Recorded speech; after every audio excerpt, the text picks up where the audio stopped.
Hi, everybody. So my name's Jamie Poskin. I used to be a high school teacher in Harlem. I taught math and English, but this is me coaching basketball. And I was always very passionate about equity and student engagement, which is why I created this organization called TeachFX, whose mission is to promote more meaningful and equitable conversations in the classroom. I created TeachFX based on research from Rachel Otana and others that shows that student talk is one of the primary drivers of student learning. And also from John Hattie and others' work that shows that teachers are talking between 70 to 80% of class time on average across K-12. So TeachFX is a tool that visualizes for teachers which portions of their class are teacher talk, student talk, group talk, and silence or wait time. I'm just going to give you a quick demo of the tool, really, so you can see how it works. So essentially, you can record your class on any device. Most teachers do it on their cell phone, and it's as simple as pressing one button. You start at the beginning of class, you stop it at the end of class, and what you get is a little readout that, let's see if you can see this. Oh, hold on. Okay. I got many dashboards and desktops. Okay. No? Still can't see it. Okay. You have to move it over. Drag it over. Yeah, all right. This is like 90% of my, okay. Let's see, how do I?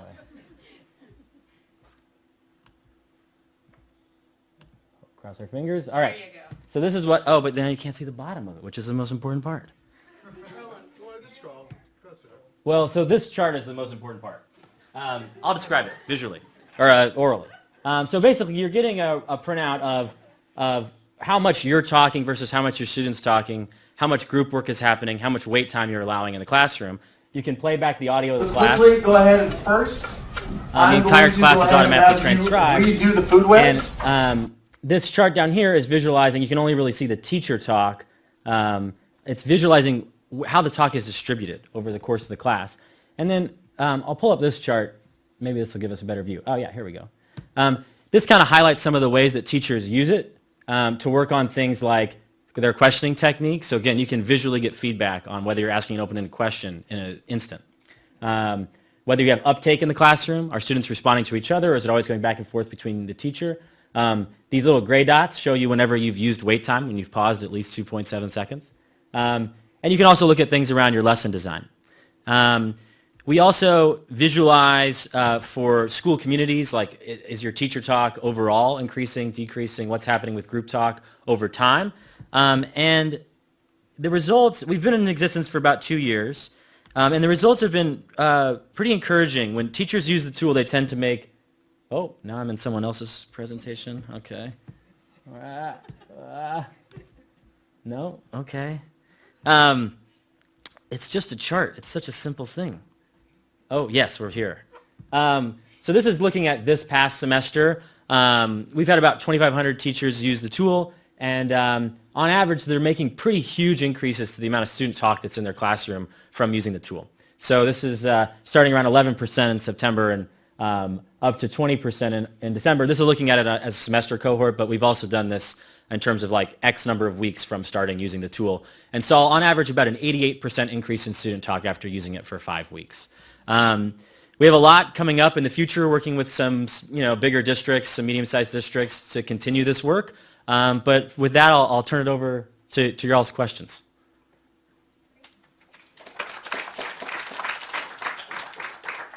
Yeah.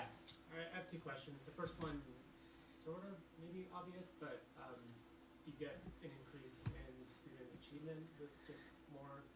Well, that's what a lot of this previous work that we built the tool based on has shown. And we're starting to look at that now that we have kind of some bigger partners where we can really start to, because if it's one high school teacher and they see certain kids, it's kind of hard to do a real, RCT kind of thing on that. So that's what we're looking forward to in the fall. And okay, yeah, go ahead. Sorry, the second question was, is there some sort of correlation with the frequency of exchange, not just the duration? That's a great, so that's been shown, especially with young kids. And we do visualize that as well, like how much turn taking is happening. I didn't show you guys that, but yeah. Sort of a follow-up of that question is like, do you know if students who are learning more talk more, or is it the talking that does the learning, like sort of like? So this is like from not me, but from a lot of way smarter people. The talking does seem to be very causal of the learning, but that students who see themselves and whose peers see them as academically proficient also talk more. So it's like a self-enforcing cycle. It's actually one of the primary drivers of the achievement gap. Yeah. Thank you. Yeah. Sorry, guys. Oh, One last question. sorry. Is it possible for you to find out whether some specific types of kids, underrepresented, some minorities, or people who tend to be shy, are or can be identified in this training system so that you can pull them?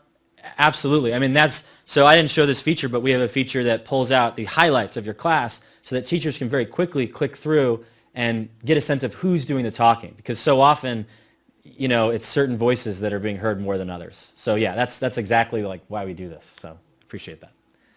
Cool. Thank you. Jamie.